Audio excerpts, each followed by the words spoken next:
NEET के exams के बाद अगर एक एमबीबीएस स्टूडेंट सबसे ज़्यादा किसी एग्जाम में डरता है तो शायद वो सेकंड नंबर पे मैं मान सकता हूँ वो फर्स्ट ईयर के एग्जाम्स होते हैं।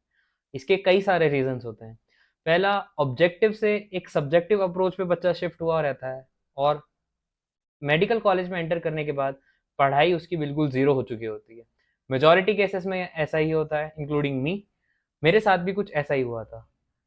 एंड तक वीडियो देखिएगा, आपको समझ आएगा कि आपको अपने फर्स्ट प्रॉफ के एग्जाम किस तरह से निकालने हैं। So hello everyone, myself Rehan Khan, a final year MBBS student in a government medical college in Karnataka. तो as far as what I remember, लगभग लगभग एग्जाम्स में एक महीना बाकी थे and I have not completed the CNS CVS part of physiology, neuro anat and biochem का। Okay okay, it was completed. एक महीना बचा था। फिर एक महीना देखते देखते कब 15 दिन में निकल गया।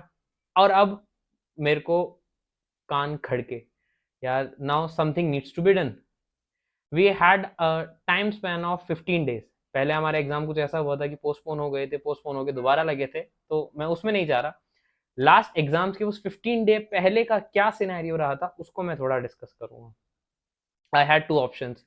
या तो मैं फिजियो की बात करते हैं सबसे पहले, पूरा C N S C V S पढ़ने बैठूं एक रिवीजन में, या फिर a very bold but a mad decision, पूरा स्किप करना। I didn't have any other option left, तो what I did was I left it completely. पूरा C N S C V S मैंने छोड़ा। उसमें से बहुत स्पेसिफिक, बहुत माइंडफुली ट्रैक्स जो थे और जो ऑल्फैक्टरी पाथवे थे और या फिर जो दूसरे पाथवेज थे, I had gone very specific pertaining to the questions. बहुत स्पेसिफिक मैं क्वेश्चंस पे गया और इस तरह से मैंने कैसे ना कैसे फिजियो में अपना हाथ साफ किया था। आई स्टार्ट विद इट सबसे पहले, क्योंकि सबसे बड़ा पोर्शन मैंने इसी का स्किप किया था, फिजियो का। और एग्जाम में बैठने के बाद जो चीज मुझे सबसे ज्यादा समझ में आई थी वो ये थी कि आप चाहे कितनी मेहनत कर लो, but if you are not optimistic regarding your exam, you will not pass. And if you will pass it with a comparatively lower marks जितना आप डिजर्व करते थे। फाइनल ईयर से लेकर फर्स्ट ईयर तक की इस जर्नी में, मैं उल्टा इसलिए बोल रहा हूँ क्योंकि मैं फर्स्ट ईयर के लिए वीडियो बना रहा हूँ, मुझे एक चीज जो समझ में आई है कि how beautifully you present your answer sheet, it matters a lot. और कितना ऑप्टिमिस्टिकली आप जाके आपका एग्जाम दे रहे हो। देखो मैं आपको एक बात बता देता हूँ, आपके एग्जामिनर को भी ये बात बहुत अच्छे से पता है कि आपको हर चीज नहीं पता होगी, और आपके कॉपी चेक करने वाले बंदे को भी ये पता है कि आपको हर चीज बहुत अच्छे से पता नहीं होगी। इवन इफ वो ऐसा कोई क्वेश्चन दे देता है जो आपको टफ लगता है कि इसमें आपको कुछ भी नहीं आ रहा होता है, the most important advice I would give you is just attempt it. Right anything, jot down anything you remember, कुछ तो कुछ उसमें लिख के आओ, लेकिन उसको खाली मत छोड़ना। Because everything has a marks when it comes to subjective checking in MBBS university exams. हाँ, आप कुछ भी लिख के आओगे, anything related with it, somehow अगर आप फेल हो रहे होगे तो वो आपको पास कर देगा। Coming to anat, again neuro anatomy जैसा पोर्शन, क्योंकि सी एन एस रिलेटेड ही था, यहाँ पे भी पूरा छोटा हुआ था। कहीं से तो कहीं से, किसी कोचिंग का मैं नाम नहीं लूंगा, उनकी मैंने रैपिड रिवीजन वाली वीडियोस निकाली फटाफट फटाफट, मेरे एक दोस्त के पास से ली और उसको कंप्लीट करा। कोई बीडीएस, कोई विश्राम सिंह, ये न्यूरो नेट की बात है, बाकी के लिए पढ़ा था। न्यूरो नेट के लिए सिर्फ उसी को कंप्लीट करा, और ये पूरी साइकिल चल रही है सिर्फ उस 15 डेज के पीरियड में। इवन न्यूरो एनाट के छोड़ के मैं एनाट पेपर 2 की बात करूँ तो आई वाज लाइक, अगर कुछ होता है तो you have to be prepared, यानी कि इन केस अगर कुछ ऊपर नीचे होता है, बी प्रिपेयर्ड कि यार दोबारा पेपर लिखना है। I was optimistic but I had the fear in my mind कि देयर आर चांसेस कि पेपर ऊपर नीचे होगा। But what I didn't do was, I didn't lose hope. Till the end I was trying something to write, something to study.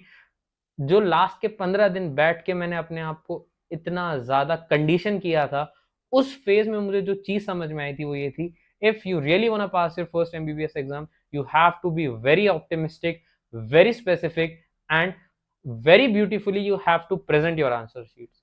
ये तीन चीज ऐसी थी जिन्होंने मेरे फर्स्ट ईयर को पास करना मेरे लिए बहुत आसान बना दिया था।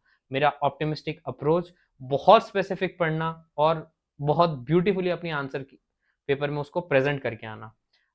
आपके एग्जामिनर के पास ये वीडियो जब मैंने सेकंड प्रॉफ के लिए बनाया था तब भी मैंने ये कहा था उसके पास इतना टाइम नहीं है कि वो आपके बहुत सारी थियोरी में से इंपॉर्टेंट लाइन निकाले, नहीं, उसको स्पेसिफिक चीजें चाहिए। अगर आप उसको वो चीजें केटर कर सकते हो then he will pass you, if not तो वो आपको जस्ट बॉर्डर लाइन देके छोड़ देगा। और अगर if I can do it in my first go in my first year, क्योंकि in our first year we were like पूरा हमने मजे काटे थे, बहुत एंड तक भी नहीं पढ़े थे, बट जब एग्जाम आया तब सीरियस हुए तो somehow every one of us manage to pass. But the fact I want to tell you is you just have to start, be optimistic. Summarizing everything for biochem, just learn the flowcharts, that's it, nothing more. For physio, try to learn the tables and the pathways in neuronat, specifically the UMN and the LMN lesions, most important topic. और एनएट के लिए just go with diagrams, that's it, nothing else you have to do. बहुत सारा करने का time आपको वहां पे नहीं मिलेगा. बहुत इंटेलिजेंटली, बहुत समझदारी के साथ अपने पेपर को प्रेजेंट करिए. और मैंने लास्ट वीडियो में बोला था कि आई will bring a video regarding presentation, तो डेफिनेटली मैं वो वीडियो लेके आऊंगा. थोड़ा टाइम का शॉर्टेज चल रहा है, but I will bring that video. Till then ये वीडियो हर उस फर्स्ट एमबीबीएस स्टूडेंट के साथ शेयर करिए जिसके दिमाग में सिर्फ यही डर घूम रहा है कि मैं कैसे अपना फर्स्ट ईयर का पेपर निकालूंगा. सबसे पहले you have to be very optimistic कि पेपर निकल जाएगा, भले से ही आपने कुछ भी नहीं पढ़ा हो, बट ट्राई कि आप लास्ट के 20-25 दिन जितने भी आपके पेपर में बचे हुए हैं, आप पूरे ऑप्टिमिस्टिक रह के चीज़ें को रिवाइज करें.